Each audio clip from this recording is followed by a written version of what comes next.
Good morning. Excuse me. Hello? Hello? Johnny Bravo.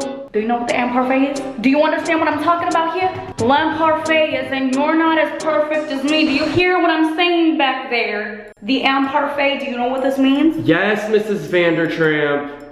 It's like the past tense. We just went over this last class, you crazy. It's the passé composé. It is not that simple. I mean the passé simple. No, it is not. The plus que parfait? Oh, it's like was. Excuse me, you are disrespecting all the perfection within my classroom. You need to leave. You need to get out. Get. Go on, get. Oh my God.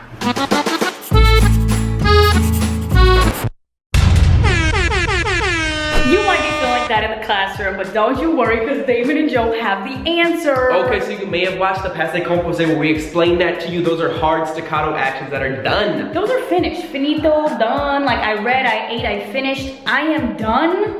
But now, then you have the imparfait, which is more of those ongoing actions, or in your textbook, it's always explained as a habitual action in the past, and you're like, what does that mean? Okay, the imparfait is super useful because it's how you say was, or were, or I used to, or I would. For example, when I was 16, I was on the subway and I was reading a book while studying French. All that is just imparfait. And guess what? It's not that hard to form or say, and so we're gonna teach you those things right now. Let's do it. Okay, it's very simple. You're just going to step one, take the new form in the present tense. It sounds confusing, but it's really not that hard. Nous allons, we go. Nous chantons, we sing. Nous parlons, we speak. You're gonna take off the ending, ONS, to get your stem. Step two. Second step is pretty simple, but you gotta memorize the verb endings, which are ion, ie,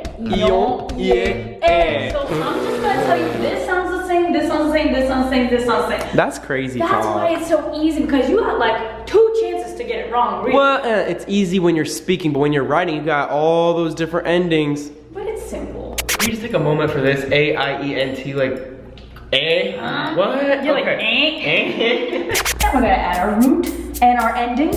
So we're gonna do aller, which is aller, j'allais, tu allais, il, elle allait, vous allez, ils vont aller.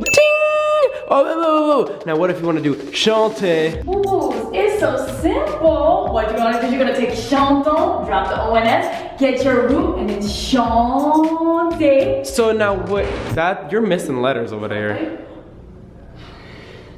That's a vowel missing. Chanter, and it's the exact same thing. When I was younger, I was always singing. When I was younger, I used to sing a lot. When I was younger, I would sing all the time. Are there irregulars? What do I need to know? Et, only one. And it's super simple. All you gotta know is this. Et. I'm about to do it right now. Put it right here.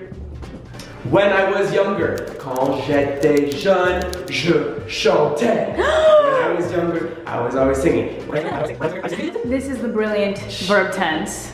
Okay, so the imparfait may sound kind of simple, but then you have certain things in English where you would say things like, oh, when I was younger, I played tennis. It sounds like you finished playing tennis, but really, you played tennis the entire time that you were young. You still use this, you guys. So, quand j'étais jeune, je jouais tennis. Okay, so now you know why you use it and how to use it. So let's get some sentences, Damon. Put me on the spot like that. Okay, how about this? When you called me. Done, that was an action that happened in the past. That's passé composé. Exactly. When you called me, look, like it's so staccato. Like when you called I called you. I wasn't calling you. I called you once, and I ain't gonna call you again.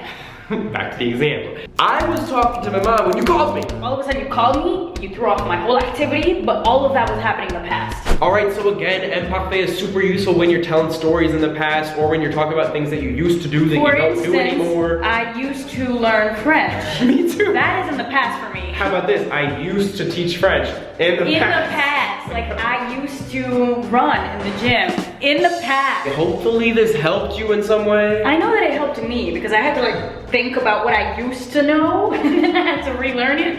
Don't forget to give this video a thumbs up. Comment below, was this helpful? If not, sorry. Ooh. No, we're gonna come back with another video. Most importantly, if you want more French videos or just travel videos or videos in other languages, make sure to subscribe. And we will see you next time.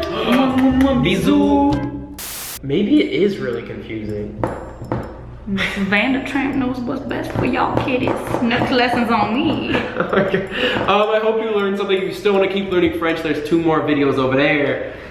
Keep watching. Keep watching. Keep subscribing. We're gonna see you next time. Okay, you little smarty pants. So what does that even mean?